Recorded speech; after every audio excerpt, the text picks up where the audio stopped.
Nem metrô. E aí, mano? Fala aí, bonitão. Vem quicando, vem que... Uma salva de palmas, Nicolas Ferreira está aqui hoje. Você sabe quem teve aqui, né? Não. Seu governador. Ah, sim, o Zema eu vi. É verdade, falei muitas coisas boas deste rapaz que está aqui e vai brilhar lá em Brasília. Obrigado, você é muito governador. bom, é verdade. Eu vi, obrigado, É a governador. Você sabe, verdade. ele deu uma puxadinha de orelha em você. Foi. Chamou de fraldinha. Se você... Juvenil. Não. Muito combativo. Não, não é. Com elegância, não na maldade. O que ele falou... Não sei como é que você avalia isso. Porque você é um cara muito combativo, Sim. muito de entrar na disputa e às vezes entra em disputa besta. Às vezes você entra numa disputa que você não precisa entrar na disputa. Mas como você tem esse espírito, você acaba entrando. Você não acha que ele tem um pouquinho de razão? Não, ele não tem um pouquinho, ele tem razão. Muita. Inclusive, nessa última polêmica que eu me envolvi agora, né? Com relação àquela moça, não sei nem o que eu falo. Não pode falar. Não fala que vai ser ruim. Tá bom, Uma polêmica que essa se envolveu, enfim. isso. E daí eu até falei, olha, pessoal, eu até concordo, né, que foi uma piada desnecessária, tudo, mas eu sei que vocês utilizam disso para poder utilizar de desculpa, para poder calar a liberdade de expressão das pessoas. Porque, poxa, tudo bem, você é deputado e tudo, mas peraí, o deputado não pode fazer uma piada, ele não pode falar, ele não pode, sei lá, jogar bola no final de semana, ele não pode ser uma pessoa, peraí. E aí eles utilizam disso como um argumento para falar, opa, peraí, você não pode chamar o magro de magro, não. Então, assim, poxa, se eu chamo uma pessoa gorda de gorda, é gordofobia. Se eu chamo uma pessoa de gorda de magra, é fake news. O que eu faço? Então, mas aí você cai na armadilha do cara que quer fazer isso. Mas sabe por que eu não vejo que é uma armadilha? Muita gente armadilha. chega e fala assim comigo assim, ó, vamos lá. Fala assim, Nicolás, realmente, cara, o mundo tá muito chato, sabe por quê? Porque a gente não pode falar mais nada. E aí, eu sei que na posição que eu estou, acaba que, óbvio, eu tomo mais pancada, mas eu acabo também entendendo que eu tomo pancada para que o outro pode falar e também não ser cancelado. E todo mundo que não entende isso, um dia vai virar vítima disso. Sejam os humoristas, sejam os jornalistas, seja talvez o momento que você seja uma pessoa comum e, sei lá, chega e encontra um amigo seu, fala, negão, beleza? Aí o cara fala, que isso? Chamando o cara de negão. E outra, hoje a pessoa se sente ofendida por você. Por quê? Porque, poxa, tá ferindo a comunidade e a classe. Então, assim, eu chamo a atenção para as pessoas de que eu tenho a humildade, a hombridade de falar, poxa, realmente vou aprender a entrar nas guerras melhor, né? Sim. Saber combater os melhores combates para não cair em chatice de esquerda. Mas olha, logo depois saiu algo, inclusive que eu era de vereador, que eu não tratei a pessoa com o pronome que ela deseja e eu tô respondendo criminalmente por isso. Agora foi para a 5ª Vara Criminal de Belo Horizonte, ou seja, eu sou obrigado a chamar uma pessoa de ele porque ele deseja. E aí as pessoas não percebem o princípio disso, o quão perigoso é isso. Ou seja, a realidade não é aquilo que a gente tá vendo, é aquilo que o interlocutor impõe. Então tudo é tudo. E aí nada é nada. Então, mas aí todo mundo tem que entender que o desejo não é um direito. Você desejar alguma coisa não quer dizer que você tem o direito àquilo lá. Você deseja que eu te chame de garoto exemplar. Mas não é um direito seu que eu te chame de garoto exemplar. A mesma coisa do pronome. Posso chamar de fraldinha. Pode. Eu posso falar, Garoto inclusive, por Xuxa. exemplo, assim, olha, existem pronomes que você quer ser chamado. Eu posso, por exemplo, pedir os adjetivos que eu quero ser chamado. A partir de hoje eu sou o deputado lindo e maravilhoso. Sim. Quem não me chamar disso, então, é alguma coisa fóbico. Concorda? Então, assim, eu peço que as pessoas compreendam isso. Eu já estudei e continuo estudando as estratégias da esquerda, e isso é uma delas, para poder suprimir sua liberdade aos poucos, porque aí eles vão taxando essas pessoas de chatas. Poxa, o Nicolas entra em muita briga, mas peraí. Não é que eu entre em muita briga. Na verdade, é que em tudo que você entra, eles fazem uma briga. Poxa, eles estão romantizando, por exemplo, eu não estou falando específico desse caso agora, mas estão romantizando a obesidade, que é uma doença. A Calvin Klein, por exemplo, antigamente você via lá modelos, poxa, né, com determinado tipo de peso, etc e tudo. Hoje você vê que já não é mais uma forma para poder vender. É para poder lacrar, é para poder chocar as pessoas. Seja com vestimenta, seja com a maneira de se portar. Você vê o Grammy agora, né? Quase um culto pro diabo lá e todo mundo aplaude. Ou seja, você é obrigado a aplaudir. É a mesma coisa que acontece com relação ao ativismo LGBT. Tudo bem, eu respeito. mas eles me obrigam a aplaudir. Então é lindo, maravilhoso, por exemplo, que eu obrigo uma pessoa, jogo ela na vara criminal. Eu realmente não tô brincando, não. Eu posso ser preso. Eu posso, inclusive, ficar inelegível. Então, mas essa é a guerra cultural, né? Exato. Mas aí eu não posso deixar esse lado combativo Mas você acha que isso não é nicho? Eu acho que isso é nicho. Pra quem? Não, eu acho que é nicho. Isso aí é uma coisa nichada, é uma coisa pequena. Não é. Eu acho que você acha que não? Mas você não acha que... Você acha que a população em geral, os caras que estão aqui na Paulista... É amplificado. Os caras estão um pouco eu acho que isso é nichado. Não, o Nicolas você tá bonito. Você gostou? Eu mudei. Parece o Zé Pedro, DJ Zé Pedro. Eu mudei. DJ Zé Pedro. Eu mudei até, queria fazer uma pergunta pra ele. Desculpa, Zuckerman, mas eu sou convidado. Por favor, um pouco de respeito também pela minha inteligência. Eu queria saber, Nicolas, você tá com suas redes sociais, tava banida, né? Bem feito. E espero que continue banido. Você voltou. Você acredita que existe alguma forma de ter essa liberdade de expressão que você acredita que luta, que é ineficaz e também muito doida? Eu queria saber se você acha que isso vai voltar, essa liberdade de expressão, e o que está tolhendo você, que você está aqui no programa, por exemplo. Olha, eu acredito que, assim como diz Hayek, né, a liberdade ela é tolhida, assim como alguém que corta um salame, né, em fatias, não é a totalidade. Quando você percebe, você já perdeu o seu direito de falar, o parlamentar perdeu o seu parler, né, ou seja, perdeu a capacidade de falar, você não pode mais representar as pessoas. Inclusive, ontem, no plenário, eu chamei o Lula de bandido, me veio um deputado do PT falando, poxa, presidente, a gente já aqui combinou que não pode, por exemplo, né, chamar o Lula de bandido, não pode falar, por exemplo, palavras de baixo calão, ou seja, eles vão modificando tudo. E o que as pessoas não compreendem é quando a gente fala sobre guerra cultural, o quão mais importante ela é do que a política. Por quê? Para uma pessoa aqui na Paulista aqui e pergunta 3 números de projeto de lei aqui de São Paulo. Ela não vai saber. Mas ela sabe o que aconteceu lá no Grammy, ela sabe o que, exato, no Big Brother. E isso é o quê? São meios de ação, de modificação, de cosmovisão, por exemplo. Hoje a pessoa, saiu inclusive hoje, né, que o STF já tem maioria para poder derrubar o projeto de lei lá em Rondônia que foi aprovado de proibição da linguagem neutra. E as pessoas falam assim, poxa, com tanta coisa para resolver no Brasil, vocês estão preocupados com linguagem neutra, tem gente que não tem saúde, educação, não tem nada, estão preocupados com elo, com delo. Eu concordo, são eles que estão preocupados com isso. Mas você não pode ignorar o fator cultural. A cultura é composta por território, povo e língua. Quando eles modificam a nossa língua, eles estão modificando a nossa cultura, consequentemente a nossa identidade. Então eu peço para as pessoas, né, que são um pouco afoitas, principalmente na mudança do nosso país, que compreendam que a mudança não passa somente de 4 em 4 anos. Vai ser uma mudança gradual e cultural. Mas a gente não pode subestimar. Caso contrário, a esquerda vai continuar dominando tudo. Mas eu tava pensando, né? Você é um cara nos mais votados, tudo, né? E o mais votado. O mais do Brasil. Sim, sim. Mas com números assim expressivos. E, obviamente, você vê o Zema, que o cara te conhece, te considera, né? E sabe da sua força na rede social. Mas tem que, às vezes, separar, porque tem uma estratégia. Uma coisa é ideologia, a gente sabe que você é um cara que veio da igreja, que tem seus conceitos aqui super bem definidos. Mas também na rede social, especificamente no Twitter, onde você atua, você sabe que tem que colocar o engajamento funciona na treta. Então, como é que você separa a parte que você quer passar para as pessoas que você tem uma ideologia e a outra que é uma estratégia para ter engajamento? Boa, Puta, olha, eu sinceramente, eu não faço um post pensando assim, pô, preciso de um like. Até mesmo porque hoje, graças a Deus, tanto no meu Instagram quanto no meu Twitter, tem um engajamento muito bom. Então, eu realmente não preciso falar assim, olha, não é estratégico. Eu falo cavar, sabe o que eu tô falando? Não, cavar uma falta. Por exemplo, isso que aconteceu mesmo dessa piada que eu fiz, foi totalmente assim, eu olhei e vi que o pessoal tava comentando, eu pensei nisso e postei. E até mesmo, digamos assim, numa certa inocência, numa ingenuidade de achar que passaria como uma piada qualquer. Mas hoje, na verdade, o que eles fazem? Eles pegam isso pra poder gerar like pra eles. Ah, também. O cara também se aproveita da tua audiência. Eu não digo nem da pessoa que eu fiz a piada. Eu digo dos meios de comunicação, dos veículos de comunicação. Blog de fofoca, os próprios, as mídias locais, municipais, estaduais, eles pegam isso, modificam as coisas. Por exemplo, um exemplo rápido aqui.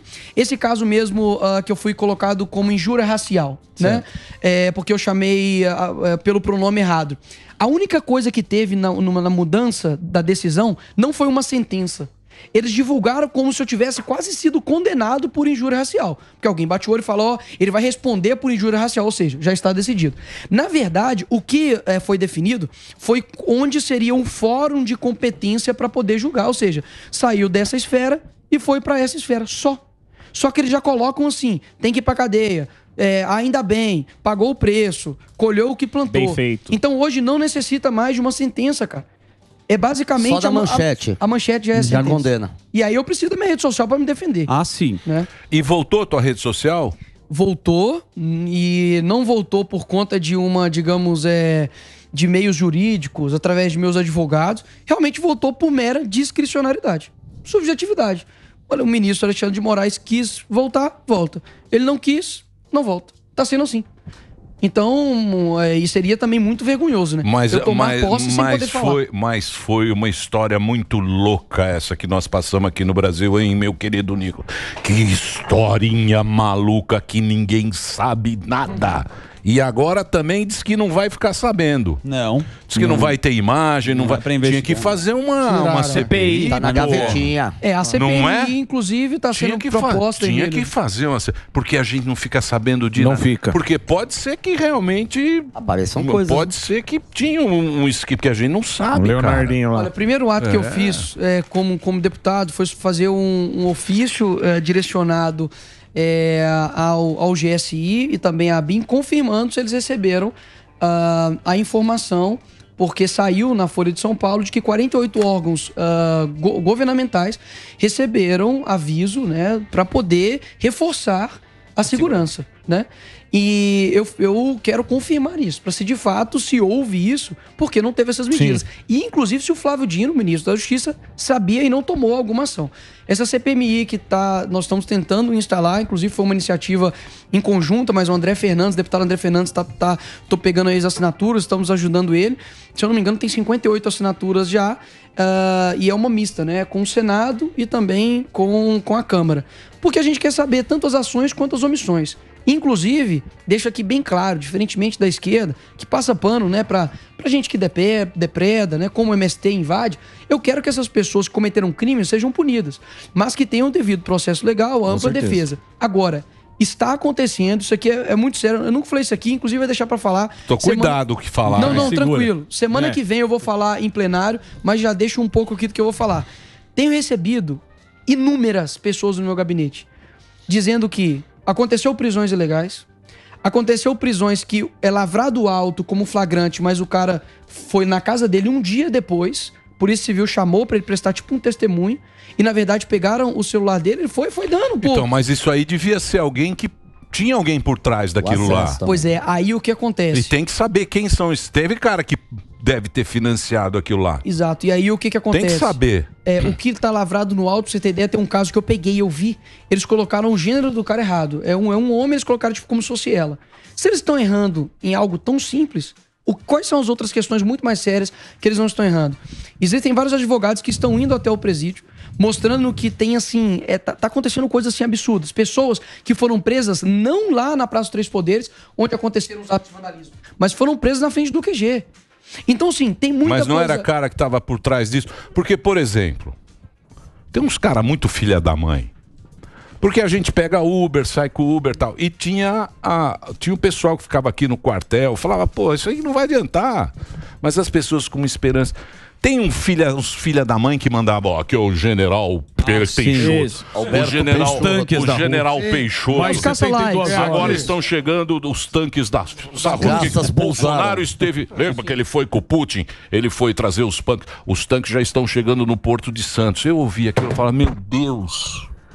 Meu Deus, e o cara lá morando naquele lugar. Porra, um cara desse é um canalha, né? O cara que faz o cara que faz um negócio desse, que pega sabe? Sim, na maldade, que passa esse áudio, é um cara que tem que estar em cana, bicho. Na boa. Na boa. Porque tá brincando. Agora eu sei, mas não sei quem é. Só fazer uma... Não sei quem é. Mas isso não... Mas o cara mandava, eu falava, porra, e até chato você falar pro cara, falar, não, meu, isso aí não é nada. Porque o cara tá tão maluco com essa história. Só fazer o papel do advogado do diabo aqui e perguntar, você não acha que essa foi uma falha do presidente Bolsonaro de não ter falado pra essa turma? Falou assim, não acredita nisso, vão para suas casas, que nada vai acontecer. Você não acha que foi uma falha? Olha, eu acho que foi... Assim, não tô na pele dele poder saber qual que foi... Vamos lá, a minha opinião. Durante todo esse tempo, eu vi que ele estava não tentando aplicar um golpe, tá? Mas estava tentando ver meios jurídicos, constitucionais. Por exemplo, o artigo 142, ele está dentro da Constituição. Então não pode ser considerado golpe. Se está dentro da Constituição, ele pode ser usado, obviamente. Não, mas depende. Porque a eleição já tinha acontecido. Sim, tudo bem. Mas, aí mas uma medida extrema ela nunca vai ser tomada em situações normais. Concorda comigo? O 142 só vai ser utilizado realmente em casos, em situações que demandam ela. Mas enfim... porque para poder deixar bem claro aqui, para não falar que eu sabia que o Bolsonaro nesse tempo estava tramando algo. Sim. Estou querendo dizer que eu acredito que ele estava tentando buscar meios constitucionais para poder dar alguma resposta para as pessoas. É que nem o Flamengo lá. Não, o Flamengo perdeu, agora ele quer melar o jogo. Eu não acreditava nesses áudios. E aí, Morgadão, nesse meio tempo, eu acredito que ele ficou num impasse muito grande entre dizer o que ele estava tentando fazer, porque poderia, obviamente, ser considerado como um golpe, ou também ele ficar em silêncio. Silêncio alimentou a esperança. Só que o silêncio, eu vejo que em alguns momentos, quando ele, por exemplo, foi lá pra fora, falou que o nosso sonho continua vivo e tudo, eu não sei qual o contexto que ele quis dizer naquele momento, mas eu sei que isso alimentou ainda muitas pessoas. Exatamente. E a gente sabe que tem muita gente, como o Emílio disse aqui, que vai acreditar na mínima coisa. Numa fake news que seja, olha, mais 48 horas, mais que não sei o quê. Principalmente para não deixar claro, né? Mas aí eu então, mas esses caras, tudo tá na cadeia. Sim, aí eu tô com... Todos eu quero trazer o cara que mandou aqui, o áudio... Que fez foi na maldade. Sim. Agora, deixa eu fazer uma pergunta relacionada a isso. O que você acha agora como político... Você quer terminar? Desculpa. Não. Você terminou. Então você também... Vai lá. O cara vai brigar aí, os dois. Tá bravo? Não, cortando no meio, vamos lá. Você fica mandando informação pra ir lá no Vilão. Brincadeira. Eu quero saber a sua relação, a sua visão política do Bolsonaro fora do Brasil. Né? O que você acha? Que ele deve voltar? Que ele tem que ficar lá? Como é a tua visão política? Você tem falado com ele, aproveitando? Conversei com ele muito rápido, só pelo WhatsApp mesmo. Enviei algumas coisas que estavam acontecendo pra cá. Ele também me cedeu um certo apoio, mas nada além disso. Olha... como eu digo, eu me sinto muito pequeno para poder dar qualquer tipo de opinião de uma relação, de um conflito tão grande que é. Eu estive, por exemplo, com o presidente nas primeiras 2 semanas do silêncio. E sei que isso aqui não é nada confidencial, o que eu vou dizer aqui. Também sei que ele não ficaria chateado com isso. Mas eu vi ele realmente bastante abatido com a situação. E naquele momento ali, eu só pude perceber que, poxa, ele era um ser humano que estava realmente preocupado com o Brasil. Que é uma situação muito escassa em Brasília, tá? Tem 10 dias que eu estou em Brasília e eu acho que a palavra que eu menos ouvi foi Brasil. Foi tudo menos Brasil. Então, as decisões, obviamente, que ele toma, pegando o passado, o histórico dele, eu vejo que é pensando realmente no país. Então, assim, agora, eu acho muito complicado ele voltar. Ele pode, inclusive, ser preso. Eu vejo que existem pessoas e existem momentos que as pessoas falam, ele deveria ficar aqui, porque mesmo se ele fosse preso, ele mostraria sua liderança. E outras pessoas também defendem o lado oposto, que acho que ele tem que ficar lá, tem que liderar a direita lá. Ele agora deu uma entrevista recente, inclusive lá nos Estados Unidos, dizendo que voltaria para o Brasil para poder liderar... Não passa do aeroporto. A oposição. Elegível. Ele vai... Eu não sei se isso vai acontecer. Ele vai dali onde você carimba pra papuda direto. E não vai acontecer como, por exemplo, aconteceu com Lula. Onde todo o sistema, judiciário e demais outras Mas o Lula, figuras... os caras já estão meio que... O consórcio já tá batendo no Lula. O consórcio tá batendo na porta. Mas eu digo assim, tá batendo, mas isso não vai acontecer. De movimentar o sistema inteiro pra poder liberar o Bolsonaro, por exemplo, de uma possível cadeia. Isso não vai acontecer. Então, mas se o Bolsonaro, se porventura o Bolsonaro virar inelegível, aí, meu amigo, pode preparar o consórcio, mas vem que vem. Vem que canta. Vem batendo. Vem que vem. Que coisa. Onde você foi entrar, hein? Você tava feliz lá em Minas. Tranquilo. Você tava tranquilo lá. Mas olha, vereador. Eu posso falar, eu ainda... Colocando nome de rua. Porra, bicho. Agora pegou essa... Tudo é culpa do vereador, mas pelo menos são culpas mais tranquilas. Avenida Nicolas. Olha, eu ainda não dei o meu primeiro discurso na Câmara do qual eu gostaria de falar, porque teve pouco tempo, mas eu ainda vou falar. Vou guardar esse momento pra lá. Mas assim, eu gosto muito daquilo que eu faço. Sabe, eu fico feliz, por exemplo, quando as pessoas reconhecem que eu tô ali pra servir. Então, assim, um gabinete real, tá? Assim, muita gente toda hora para poder chegar no plenário, muita gente, poxa, fica firme, apoia. E eu fico feliz porque o que a esquerda tenta acabar me atacando, inclusive fizeram isso ontem, é com relação à minha idade. Ah, porque o jovem aqui tenta me descredibilizar por isso. Ah, porque ele tá chegando agora. Ou se não, tenta me gerar uma desesperança, né? Ah, você tá chegando agora, eu já tenho aqui 20 anos. Né? Porque você acha que isso vai mudar? E, poxa... Sempre foi assim. Exato. E eu acho que eu quero mostrar, pra não mudar as coisas, tipo assim, eu consigo mudar as coisas. Não. Mas eu acho que quando alguém, de uma maneira verdadeira, genuína, chega em algum local e tem algo firme, seja pro lado bom e seja pro lado ruim, tá? Eu acho que há mérito nisso.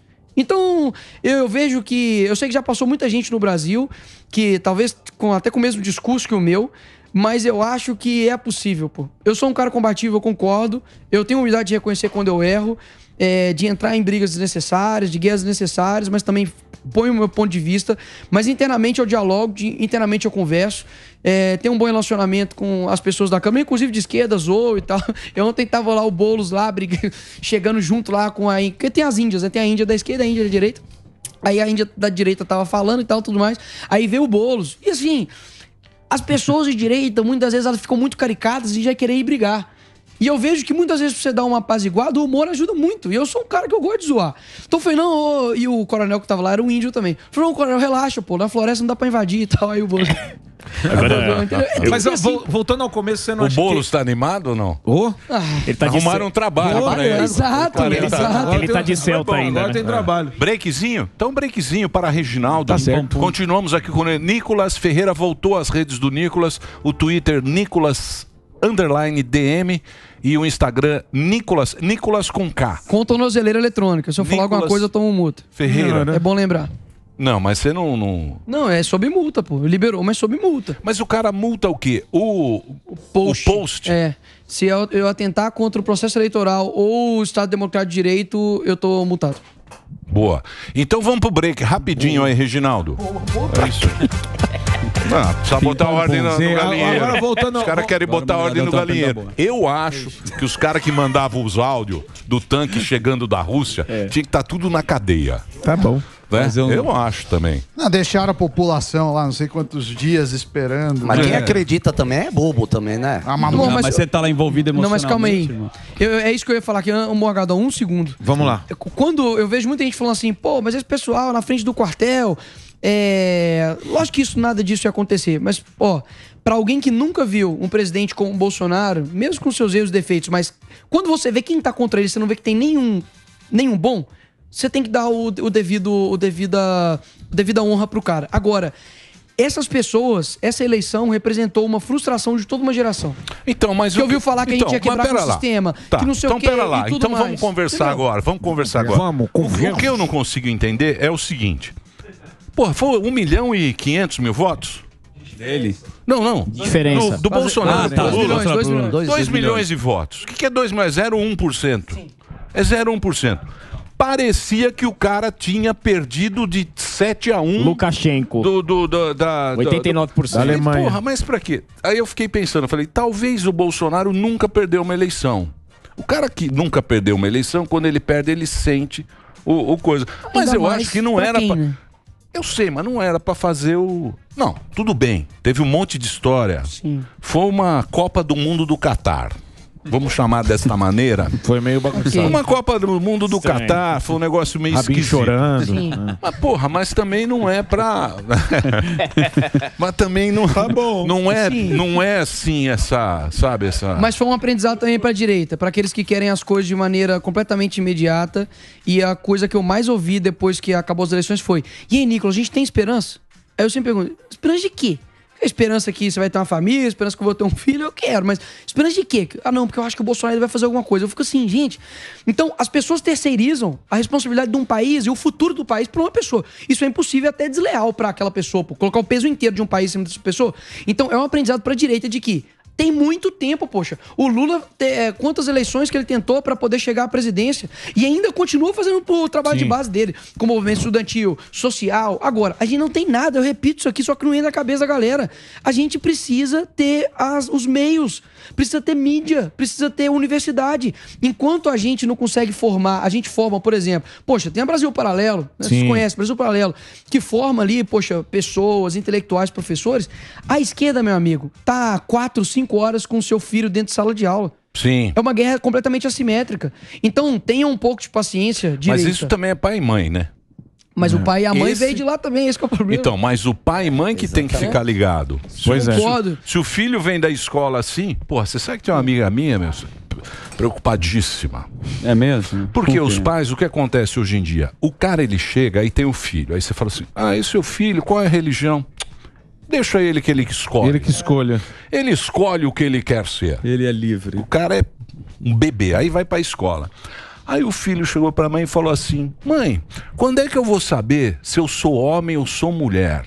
Certo. O que ela vai responder pra criança que tem, sei lá, 6, 7 anos, que ele não sabe ainda quando virá alguém dizer pra ele se ele vai ser homem ou se ele vai ser mulher? Olha a situação que está esta criança. Eu diria, olha, uma hora você vai ter que escolher entre urologista e ginecologista. Aí você vai descobrir. Olha a situação que o cara fica, entendeu? Por quê? Se é escola, não tem a menor ideia. Mas é pai e mãe. Mas posso agora? Eu concordo. O Sami tem... Não, pode ir. Os do Sami não sabem. O Sami até agora. O Sami sabe Até agora. A inteligência artificial que vai responder. O iPad educa o filho. Eu duvido alguém colocar aí lá no inteligência artificial. Samidana O que vai aparecer? Agora, você falou o negócio da direita, né? Que a direita... Posso? Que já veio com tudo já. Uau, vem pra cá. Ó, o professor Pavinato, uma salva de palmas. Hoje tá... Nosso tenor. Parece o concierge do Hilton. Maquiadíssimo hoje. Deixa o Pavivi fazer uma pergunta aqui. Deixa que é melhor que a Faz sua. uma pergunta. Daqui a pouquinho o Pavinato... Eu que mandei pra ele. Depois a gente faz uma live. Sami, o nome dele é neutro igual pro Nicolas. Pro Nicolas. Tá ok. Como vai? Já vi o deputado ali. Parabéns pela sua eleição em primeiro lugar. Obrigado. A pergunta é, ontem o STF ele formou maioria para derrubar uma lei que proibia o ensino de linguagem e letra em determinado estado do Brasil. O que você acha desse tipo de iniciativa? Uma legislação que proíbe que a linguagem neutra seja ensinada ou a linguagem neutra ser ensinada? Você acha que precisa de uma lei para proibir ou a lei de diretrizes e bases já é muito clara que não existe linguagem neutra? Tratando-se da esquerda, é necessário ter lei. Inclusive, eu protocolei um projeto de lei em BH, já foi aprovado em primeiro turno, está em tramitação, e a gente fez exatamente isso porque a gente sabia que isso iria acontecer. Era um projeto remédio, né? Já antecipando o que a esquerda iria efetuar no âmbito da linguagem. E eu disse aqui, né, no começo do programa, que enquanto, né, as crianças ainda não têm um caderno, não têm uma mesa, não têm uma infraestrutura, a militância está preocupada em falar todes, em falar elo, em falar delo. Ou seja, a língua portuguesa, ela é um patrimônio cultural e que quando você modifica, ela está modificando a sua identidade. Então, assim, para aquelas pessoas, para os dois públicos aqui talvez que existam, para aquelas que subestimam essa militância, eu peço para que não subestime, porque isso, inclusive, tem destruído a realidade. Porque se eu posso ter aquilo que o desejo, né? Como o Emílio diz, o desejo se torna um direito, isso vai ser análogo para outras coisas.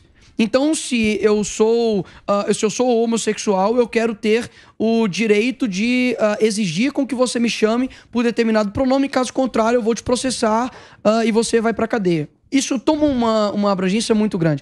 Então, mais uma vez, a gente precisa defender a nossa língua portuguesa, os professores, inclusive, de português, né? Inclusive, tem muitas entidades que estão muito caladas, né? Pessoas atacando diretamente a nossa língua e eles estão calados com relação a isso. Então eu vejo que é realmente mais uma pataquara da esquerda, mas que eu não subestimo, porque eu sei o que isso pode fazer na educação de uma criança. Mas você não acha que isso aí vai ser tipo uma moda? Tipo os emos. Lembra dos emos? Você era emo, tinha aquele cabelinho. Tipo os colírios da cabeça. no Play Center. Então, por exemplo, eu acho o seguinte, essas coisas são meio moda. Por exemplo, as mulheres, as feministas e tal, elas vão na cartilha. Isso. Eu tenho muito amigo, ele vai na cartilha. Você quer saber o cara de canhota? Você faz a pergunta, todos respondem igual. 10 mandamentos. Então eu acho, você vê que agora elas já estão meio diferentes. Elas vão para um lado, vão para o outro, porque tem a cartilhinha. Então ela tem que estar agindo de acordo com as regras da bagaça. Meio que saiu da outra. A gente não está vendo muito isso. As mulheres fazendo manifestação, as feministas. Muda a pauta. Muda a pauta, então. A pauta sai de moda. Mas aquilo dali é só uma agitação simbólica. Ele nele eu acho que não pega. Aquilo dali é só uma agitação simbólica para poder chocar e, na verdade, aquilo que eles querem que seja aprovado fique mais aceitável. Ou seja, obviamente o movimento feminista não quer lutar para a mulher andar com os peitos para fora. Isso é muito, digamos assim, muito pífio. O que elas realmente querem é atacar o outro sexo, fazer com que os homens se sintam completamente reprimidos para fazer qualquer coisa. Seja numa balada, chegar e conversar com uma menina, se ele não talvez utilizar toda a cartilha correta, a mulher pode chegar e falar que é violência verbal, etc e tudo. Então, a gente não pode subestimar isso, Emílio, sabe por quê? Quando você joga isso pro lado cristão, por exemplo, hoje na faculdade, 70% dos jovens cristãos que entram na faculdade, eles abandonam a sua fé depois que acabam a graduação. Ou seja, isso há um impacto sim na cultura. Quando você olha para a arquitetura, hoje a arquitetura ela é um culto... Não, mas todo mundo é cristão. Não, claro que não. Lógico que mas tomamos lógico que é. No fundo, todo mundo é, pô. Como assim? O mundo judaico-cristão é a maioria. É lógico. Sim, mas eu estou querendo dizer o seguinte. O cara se perfaz de não ser. Que nem aqui, tem um monte de quem fala que é ateu. É pra passar de bonitão. Pra passar de bonitão. Eu sou agnóstico. Você me fez Brit Milá. Eu sou agnóstico. É nada, pô. Mas a gente vê essas consequências. A gente vê as consequências na própria sociedade. A América Latina, por exemplo, que você tem a própria Argentina, você tem Colômbia, Bolívia, países que possuem raízes católicas. E você vê ali, por exemplo, a legalização do aborto até 24 semanas. Uma criança de 6 meses.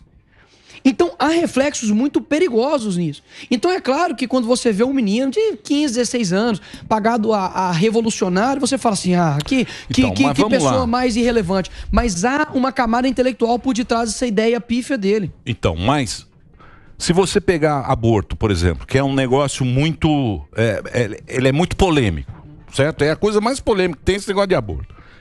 Se você pegar uma menina aqui... Menino ou menina? Que nasceu no Brasil... Aí ela fala, vou fazer o aborto. Pelo princípio cristão que ela tem, isso vai ficar o resto da vida na cabeça. Mesmo que ela faça legalmente. Por quê? Porque o seu princípio é cristão. O nosso princípio é cristão. Os nossos valores são cristãos. Mas concorda que mesmo que na rua o cara saia, ele não sei o quê. Entendi o ponto. Você entendeu o que eu tô falando? Dentro. O valor nosso é cristão. Mas concorda comigo que pra ter um princípio católico cristão. Alguém... Por isso que a canhota ganha aqui. Sim, mas pra ter um princípio canhota alguém, vai em cima disso, entendeu? Pra colocar isso na pessoa. Sim, claro. Ou seja, você é uma soma das pessoas que estão em volta de você, de instituições, de princípios, da sua história, de contextos. E quando você fala assim, porque a pessoa já nasce com aquele princípio, através de uma influência externa. Do pai e da mãe, por exemplo, ou da família, ou da escola. Então, essa é a minha preocupação. Então, mas o pai e a mãe já largaram, já não fez catecismo. Sim. Não foi lá, não aprendeu o que tem que ser. Então, a gente tá de acordo. Acabou, exato. é isso aí que eu tô falando pra você. Ou seja, a destruição da cosmovisão cristã na nossa sociedade tem gerado consequências muito grandes. Por exemplo, hoje, se você pega uma pessoa, ela não sabe te explicar qual diferença seria se Jesus não existisse. Sim, sim.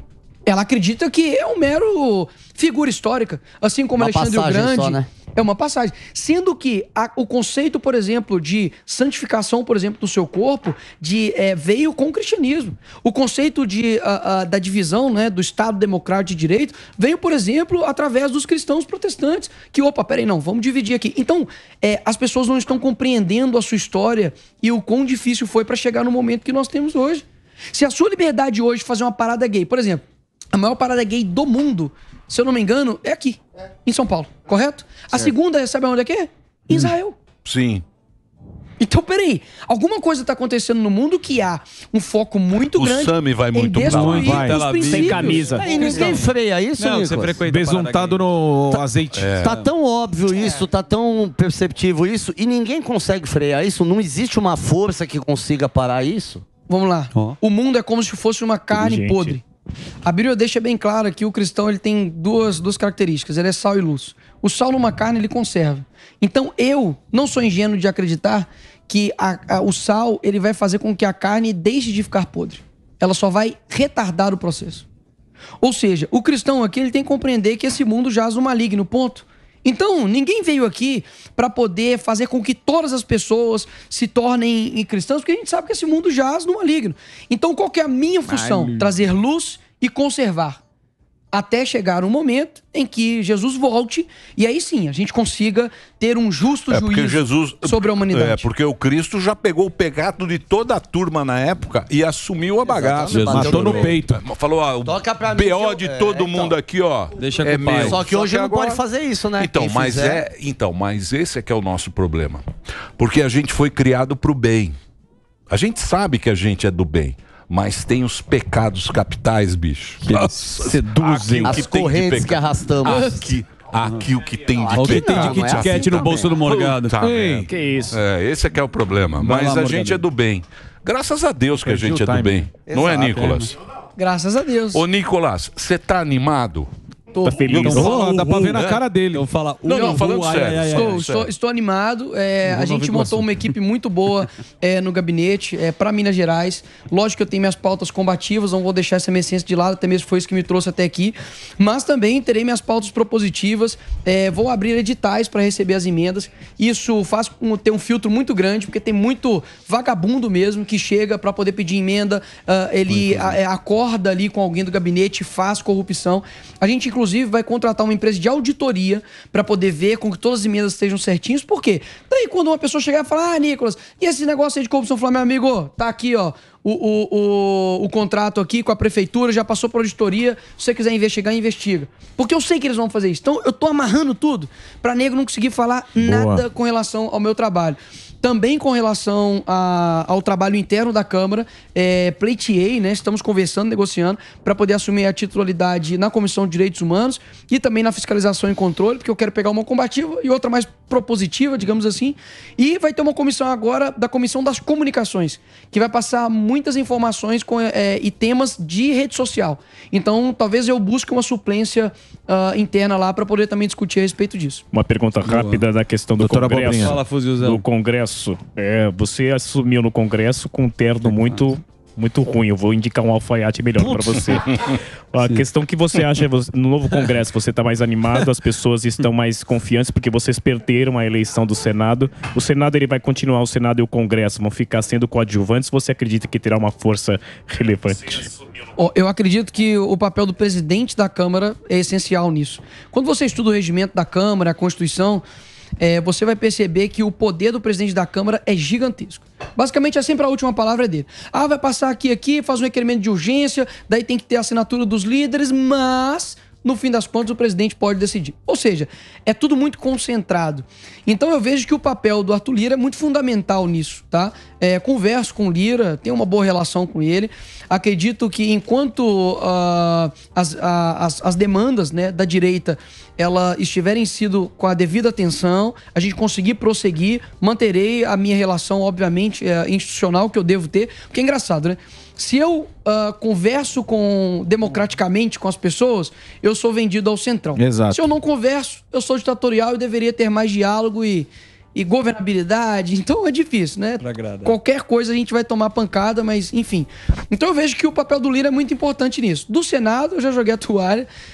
O presidente Rodrigo Pacheco, infelizmente, vai continuar atuando como uma linha auxiliar do PT, isso é muito claro. Acredito que tudo que vier do Executivo vai passar ali no Senado, e mesmo que nós temos uma boa quantidade de números de conservadores, até pessoas que não concordam com a maneira que está sendo conduzida a presidência do Senado, na eleição de presidência do Senado deixou bem claro que nós temos uma boa quantidade de senadores para poder fazer uma oposição. Então espero que o presidente da Câmara e o presidente do Senado assumam o papel de independência dos poderes, porque realmente está absurdo. Mas agora vem imposto aí, hein? Vem imposto. Vem imposto. Vem que nem um quiabo.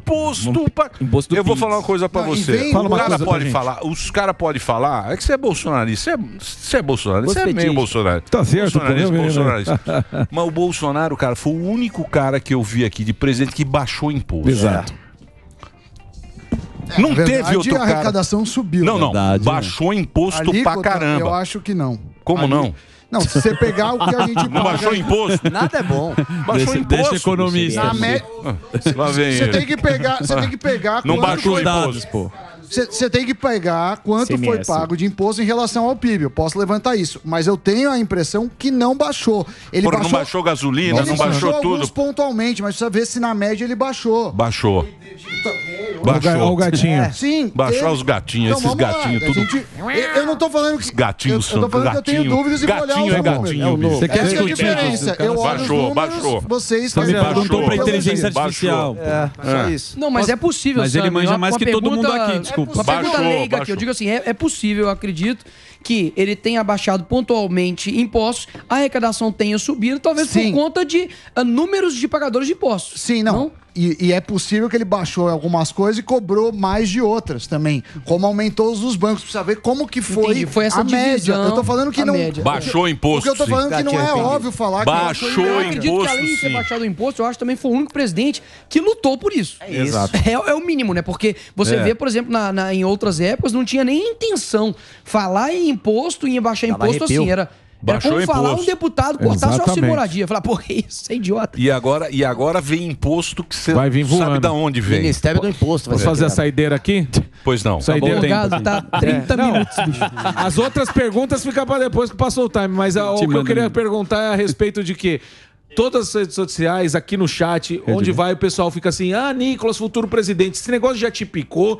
É uma coisa que você quer chegar? Como que isso te afeta no dia a dia? Porque você tá cercado de gente chamando de futuro presidente, que alegria. Cercado mesmo, figurinista, maquiador, segurança. Isso, a gente viu que a equipe aumentou aqui. Isso aí é tudo personagem. E aí, como que você lida com esse Eu gosto de fazer as coisas em conjunto. Vai almoçar, eu odeio almoçar junto. Eu gosto de amigo perto. Suruba. Cara, posso tá brincadeira. Posso falar real? Eu fico feliz quando as pessoas dizem isso, porque eu acho que é uma forma de expressão, de um carinho, de um apoio. Mas eu sei que aquela cadeira ali realmente é reservada para as pessoas com uma missão, seja ela boa, seja ela ruim. E eu sei que quando isso é picado em um momento que não deve ser picado, destrói. O poder sobe. Então, ego. Sendo bem sincero, cara, eu acho que uma coisa que eu faço assim constantemente, seja nas polêmicas que eu entro, seja nas guerras que eu luto, seja naquilo que as pessoas falam comigo, é sempre fazer uma autocrítica. E eu sei que muita gente fala isso, mas no meu coração eu sei que eu tenho uma missão agora, que é ser deputado federal. Depois Senado ou governo. E muitas das vezes, quando você é colocado em certo posto ou desejado em certo posto, não é nem por desejo. É por dever. Sim. O Bolsonaro mesmo dizia isso, de que, olha, eu pensava... Não, mas o Bolsonaro gostou do... Gostou do rebolado. Da cadeira. Outra coisa do Bolsonaro, já que eu falei que ele fez bem em baixar imposto... Baixou tudo. Ele devia acabar com a reeleição. Pronto. E ele prometeu isso. Ele prometeu isso. Tava no Podia ser um mandato de 5 anos. Eu acho que o mandato de 5 anos é justo, porque você consegue ter um tempo maior de gestão. Aí eu ia aplaudir ele. E o último ano você não fica preocupado em reeleição. Então, Exato. ele podia ter feito. Os dois isso aí quem fez, quem deu esse golpe foi Fernando Henrique. estavam lá. Com Itamar sabia? Não sabia. Da tua terra. Itamar. Topetão. Topete. Você nem tinha nascido, pô. Olha lá, Topete. Olha os dados, meu amor. Topete. Não. Se quiser, Deixa eu posso. amanhã nós fala disso. Vamos discutir. Lá vem o lá, fez o L embaixo da mesa, agora quer fazer. Agora quem traz dados reais faz o L. O Amoedo. O Amoedo, lá vem o Amoedo. Mas eu trabalho baixou com dados imposto, reais. baixou imposto, não baixou? Não baixou, aumentou. Lógico que baixou, pô. Importa o nosso coração. Cidadão. Não, o do videogame baixou, mas a média baixou da carga... zero o videogame, gasolina baixou, IPI baixou. Como não baixou? O que mais, Delari? Delari? Que aumentaram. Vamos lá. Você tem que ver a carga tributária em relação ao PIB. É essa conta que se faz. Não adianta você falar, mas o pãozinho baixou. Baixou o pãozinho. Baixou o IPI, baixou tudo. Tem um detalhe importante. Ó, gasolina agora voltou, tá subindo, porra. Não, mas isso é preço do petróleo também. Não vem, não. O Carluxo publicou falando gasolina R$10, só que isso era do Bolsonaro. Deu uma confusão. No Pará, R$10. Vamos então não usar os dados. Não, a gente pode não usar os dados e aí foi achismo. Eu acho que não, eu acho que tem um detalhe importante depois de você falar aí. Do quê? Não, o dado de 2022 não saiu e eu acho que abaixou de 2021 para 2022. Mas 2021, a carga tributária frente ao PIB foi 22,48. Não, 2021 era a gestão do Bolsonaro. Se a gente tem que pegar o imposto da gestão, a gente tem que pegar 18... Aquele final de 18, olha lá, já quer pegar tudo, olha lá. Olha só. Claro, a gente vai pegar os 4 anos. Que a gente é trouxa, não vem não. Ele quer pegar já tudo. 22,48 esse aí votou é a alíquota federal e a alíquota total é 33,9. Por exemplo, em 2014 era 31,8 e a alíquota era 21,83 federal. Isso dados do Tesouro. A gente tem que olhar os números. Não adianta vir com essa conversa aí, não. Esse é um dos problemas que a gente... Baixou imposto pra caramba. Negacionismo... Eu acho que o fator negacionismo dos números. Deve contar, eu acho, nisso. O fator pandêmico é por importante. E também com relação às questões sociais que foram demandadas, por exemplo, o Auxílio Brasil contribui também. Esse dinheiro veio de algum lugar. Esse dinheiro veio de algum lugar. Ou seja, é como dizer assim, fica em casa e a economia a gente vê depois. Ou seja, Bolsonaro, tome uma medida para poder combater a fome. Nicolas, eu não tô falando que foi ruim, eu tô pegando dados. Eu não tô nem falando diretamente. É isso, sabe? Porque senão parece que eu tô fazendo um ataque ao Bolsonaro. Porque eu tô falando assim, a carga tributária tá. E aí a Moedo apertou o 30. Mesmo que você tenha votado na Moedo. Laranjinha. Vamos pra 30, pô. Eu só tô jogando aqui pra Você é laranjinha, quase vermelho. a análise mesmo. Que é tanto o fator pandêmico quanto também... eu acho que tem que levar em conta isso, mas a gente tem que olhar a prática quanto aumentou e baixou muito imposto. Baixou muito imposto. Tá uma loucura. O Brasil tá um paraíso. Tá, porque fizeram o L, porra. Agora dezembro tá uma loucura. Deixa eu falar paraíso. Agora, meu amigo, eu acho que piorou. Vou dar enxada. Enxada e imposto. Você acha que piorou? Dá enxada pro Nicolas aí. Nicolas, esta enxada leva pra Brasília. Leva lá. O nosso futuro, porque vem imposto pra cacete. Perdeu uma enxadada, você vai estar lá. Temos a enxada. Nicolas, queria agradecer muito sua presença. Obrigado por você ter passado aqui. Eu sei que você passou correndo. Do nada uma enxadada. Boa sorte pra você lá. Boa sorte pra você lá. Vamos ver o que vai acontecer com esse país. Eu torço muito pra passar rápido esses 4 anos. Amém. Pra isso ser muito rápido. Bom que também em fevereiro. Fazer o placarzinho de quantos dias faltam. Envelhece 4 anos também. Do ano? Podia até fazer. o final. Não, ainda falta muito. Não, mas a gente vai comemorando. Ainda falta muito. Mas é justo. E o Brasil, ele tá o seguinte... Essa semana ela tá melhor do que a próxima. Aproveite. Aproveite.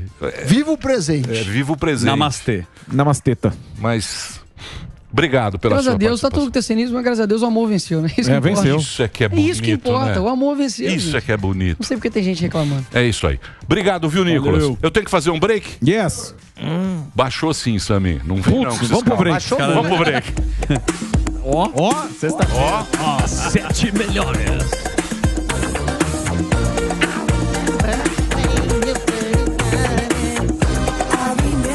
Steve B. Quer dizer, tá no break? Tá indo pro break. Ah, tá indo assim? Vai tão devagar? A gente tem que ir dançando. Ah, vai dançando? Vai dançando Steve B. Ah, entendi. As 7 melhores.